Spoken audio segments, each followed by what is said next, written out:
नमस्कार दोस्तों, मेरा नाम है प्रदीप चौहान। दोस्तों, इस वक्त आप जब ये वीडियो देख रहे होंगे तो सदन का सत्र शुरू हो चुका होगा, दूसरे हफ्ते का। सत्र में इसलिए कह रहा हूँ क्योंकि पिछली बार सत्र खत्म होते होते एक बैठक हुई थी, ऑल पार्टी मीटिंग हुई थी लोकसभा अध्यक्ष ने बुलाई, जिसमें तय हुआ था कि अगले हफ्ते सदन सुचारू चलेगा और 16-16 घंटे दोनों सदनों में ऑपरेशन सिंदूर और पहलगाम को लेकर चर्चा होगी। तो जाहिर सी बात है, ये चर्चा काफ़ी जो है वो लंबी होगी, देर रात तक चलेगी। अब पता नहीं प्रधानमंत्री बोलेंगे, नहीं बोलेंगे, कोई आइडिया नहीं है। लेकिन जो भी सरकार की तरफ से बोलेगा, आप मान के चलिए सदन में एक ऐसा माहौल बनाने की कोशिश की जाएगी कि भाई भारत ने पाकिस्तान को धूल चटा दी, पाकिस्तान को नाको चने चबा दिए। मतलब एक इस लेवल तक पहुंचा दिया जाएगा कि कहीं आपको लगेगा कि यार वो गोदी मीडिया ठीक तो नहीं कर रही थी कि इस्लामाबाद तक कब्जा हो गया था, थोड़े से रह गए बस, हम यहाँ तक पहुंचा दिया जाएगा। और पाकिस्तान बैशिंग के जरिए अपनी पीठ थपथपाई जाएगी बड़ी सॉलिड तरीके से। इतना जोश भरा जाएगा कि बहुत से अंधभक्त तो ये कहेंगे कि दोबारा युद्ध कीजिए, हम खुद जाएंगे पाकिस्तान को मिटाने के लिए, ये हालत होगी। लेकिन ये जो देशभक्ति है, ये देशभक्ति सदन के अंदर है। सदन के बाहर, पार्लियामेंट के बाहर या राजनीतिक गलियानों के बाहर देशभक्ति के मायने बदल जाते हैं। वहां पर जो गृह मंत्री अंदर बड़ी बड़ी बातें कर रहे होंगे, बाहर उन्हीं गृह मंत्री के बेटे जय शाह, आईसीसी चेयरमैन, अपनी भारतीय टीम को पाकिस्तान के साथ 14 सितंबर को मैच खिलवाएंगे, एशिया कप का मैच।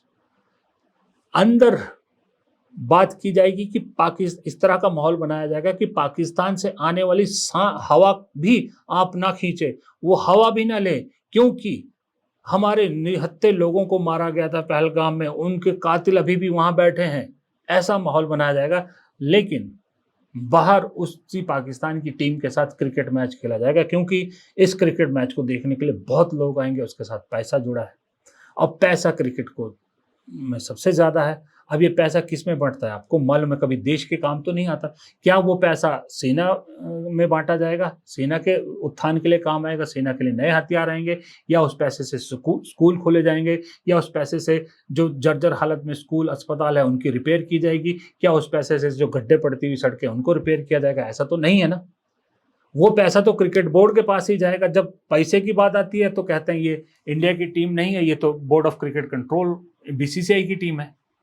लेकिन नाम भारत का जोड़ा जाएगा और आपको ऐसा दिखाया जाएगा कि देखिए पाकिस्तान से एक और बदला लेने का मौका। 14 सितंबर को पाकिस्तान घुटनों पे होगा, धूल चटा दी जाएगी, उनकी इज्जत तार तार कर दी जाएगी, ऐसी बातें की जाएंगी। ये देशभक्ति दो तरह के है, सदन के अंदर और है, सदन के बाहर और है। वो जमाना गया कि जब हर देशभक्ति देशभक्ति होती थी, चाहे वो सदन के अंदर हो चाहे सदन के बाहर हो, धंधा देशभक्ति पे भारी नहीं पड़ता था। वो वक्त और था जब देशभक्ति के मायने ये होते थे कि जब अगर पंगा लिया है तो पाकिस्तान के सीधा 2 टुकड़े कर दो। देशभक्ति ये होती थी कि पाकिस्तान की हिम्मत नहीं होती थी कि भारत की तरफ जरा 1971 के बाद कभी झांक के भी देख लें। लेकिन जैसे ही वो सल्तनत बदलती है, जैसे ही वो हिम्मत वाले लोग सत्ता से हटते हैं, तो कारगिल भी होता है, तो फिर ये पहलगाम भी होता है, तो फिर पुलवामा भी होता है, सब कुछ होता है। तब अचानक से सीज फायर भी हो जाता है चलती लड़ाई में, तब ये सब होता है।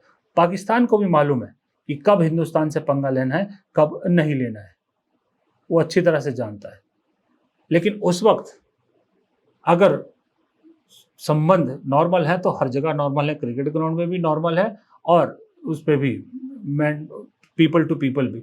लेकिन अगर डिसीजन है बाइकआउट का तो पूरा बाइकआउट है, ये चीज़ें नहीं होती। लेकिन अब देशभक्ति के कुछ और ही मायने हैं, और देशभक्ति के एक और मायने ये है कि जो टीवी स्क्रीन पर आपको पाकिस्तान के खिलाफ बड़ी बड़ी बातें करते नजर आते हैं, पाकिस्तान के खिलाफ आपको भड़काते नजर आते हैं, जब मौका मिलता है तो ये लोग उन्हीं पाकिस्तान के नेताओं के साथ फोटो खिंचवाने के लिए सबसे आगे खड़े होते हैं। दिलजीत दोसांझ की एक फिल्म आती है, उसमें एक पाकिस्तानी एक्ट्रेस जो कि पहलगाम होने से पहले जिसने शूटिंग कर ली थी वो होती है, तो दिलजीत दोसांझ को देशद्रोही करार देने के लिए पूरा सिस्टम लग जाता है, पूरा सिस्टम उसके पीछे पड़ जाता है। कि भाई उसकी फिल्म में पाकिस्तानी एक्ट्रेस थी, क्यों ये इसने ऐसा किया।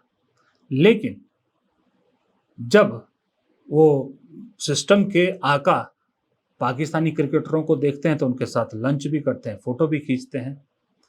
इसी बॉलीवुड में, दिलजीत दोसांझ की ही इंडस्ट्री में, पाकिस्तान को लेकर बड़ी बड़ी बातें करने वाले एक्टर भी उन्हीं क्रिकेटरों से फोटो खिंचवाने के लिए सबसे आगे खड़े होते हैं। ये देशभक्ति जो सदन के अंदर है, ये आपके लिए है, और सत्तारूढ़ पार्टी के लिए देशभक्ति कुछ और है। उनके लिए सदन के अंदर देशभक्ति कुछ और है और सदन के बाहर कुछ और है। ये तो हमारे और आपके लिए है। अब ये तस्वीर देखिए, ये एनडीटीवी की है, जो एनडीटीवी एक वक्त में मीडिया का ब्रांड हुआ करता था, सॉलिड। आज उस ब्रांड में भी देखिए, ये तस्वीर सीधा सीधा बताती है, इस प्रोग्राम को देखने की भी जरूरत नहीं है कि इस प्रोग्राम के मायने क्या है, एक तरफ किस रंग के बैठे हैं, एक तरफ कौन बैठे हैं और बीच में फोटो किसकी है। तो इसमें बताने की जरूरत ही नहीं किसी को। जो काम इस प्रोग्राम के जरिए करना चाहते हैं वो ये फोटो ही कर देगी, बहुत काम। और उतने ही बेशरम है ये जो सामने बैठे हैं, जो मुस्लिम समुदाय को रिप्रेजेंट कर रहे हैं, कि चंद पैसों के लिए ही अपना ज़मीर बेच के ऐसे प्रोग्रामों में शामिल हो जाते हैं। अपनी भी बेइज्जती कराते हैं, अपनी कौम की बेइज्जती कराते हैं, अपने धर्म की बेइज्जती कराते हैं, और फिर बातें करेंगे बड़ी बड़ी। ऊपर वाले से भी नहीं डरते।